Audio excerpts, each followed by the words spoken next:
There is a kind of exhaustion that nobody talks about. It is the exhaustion of a person who carries everything alone. This happens not because no one is around. Instead, something deep inside them simply cannot bring itself to ask. They are surrounded by people. They have colleagues, friends, maybe even a partner who loves them. However, when the weight becomes unbearable, they still go silent. They still say they are fine. The world never finds out how close to breaking they actually are. Today, we are going to talk about why that happens. This is not about surface-level reasons, like pride or stubbornness. Instead, we will discuss the real psychological reason buried underneath all of that. Most people have never been told about this reason. Here is the truth. For many people, not asking for help is not a choice. It is a survival strategy. Like all survival strategies, it was built for a reason. Think back to childhood. When you were small and overwhelmed and you reached out, what happened? Consider if what happened was dismissal. Perhaps you were told to toughen up. You might have been told to stop being so sensitive, or to figure it out yourself. In such cases, your nervous system recorded that moment. If the person you needed was emotionally unavailable, distracted, frustrated, or simply not there, your nervous system recorded that too. Ober and ober, the same lesson got written into your body. Reaching out leads to disappointment. Needing people is dangerous.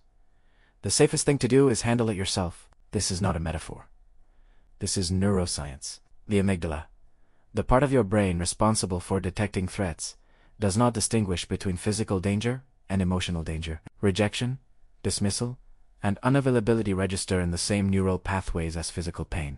Neuroscientist Naomi Eisenberger at the University of California, Los Angeles, confirmed that social rejection activates the same brain regions as physical injury. So when asking for help felt like rejection in childhood, the brain did what it does best. It learned to avoid the threat altogether. Self-reliance became the brain's version of safety. The psychologist John Bowlby, who gave us attachment theory, described this through a concept called internal working models. These are the mental blueprints we build in early life. They concern whether we are worthy of being helped. They also concern whether others can be trusted to help us. If those blueprints were drawn in an environment of emotional unavailability, that person will carry them into every adult relationship. They will appear in every workplace. They will influence every moment someone offers a hand. The blueprint instructs one not to trust it or need it. It tells them to stay self-sufficient or risk getting hurt. But here's where it gets even more complicated. Over time, that survival strategy does not just become a behavior.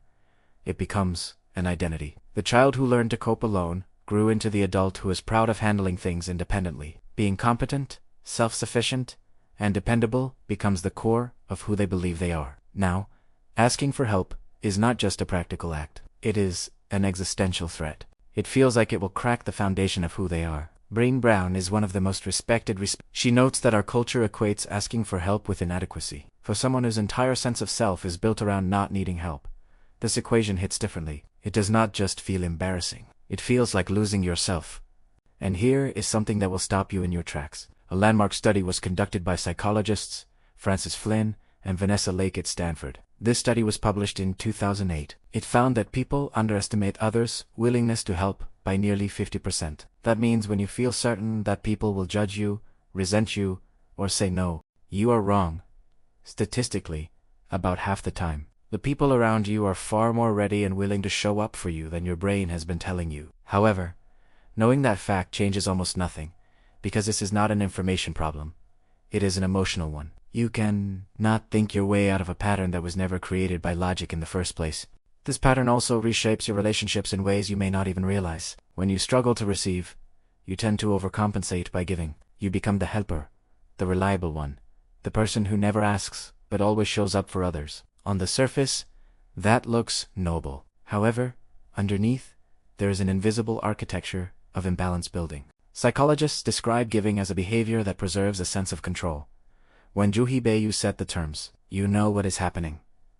But when you receive, you become vulnerable. You depend on someone else's response. You cannot control the outcome. For a nervous system that learned early that depending on others ends in disappointment, that vulnerability feels unbearable. So you keep giving. You keep performing self-sufficiency. Quietly, over time, resentment grows. This is not toward others, but toward the exhausting performance itself. Imagine this. Someone at work notices you are overwhelmed and offers to help. Instead of feeling relief, you feel a flash of panic. maybe even offense. You state that you have it under control, and you mean it in that moment. But 3 hours later, still buried in the same pile, you feel the bitterness creeping in. This is not because they did not offer. They did. Instead, something in you could not let the offer land. That reaction is not irrational. It is the voice of an old story. This story says that accepting help means you have failed. It suggests that being helped means being less. It claims that needing someone is the same as being weak. Healing must address this part. This part is grief. Underneath every declaration of being fine is a younger version of you. This younger self genuinely needed someone. Painfully, they learned that no one was coming.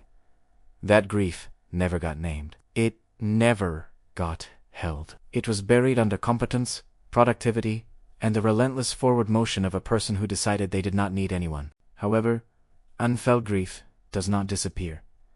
It hardens into the very patterns that keep you isolated, even when you are surrounded by people who love you. To heal, you must eventually go back. You must feel what that younger version of you never got to feel. This includes the sadness, the longing, and the specific ache of having needed and not received. That is not weakness.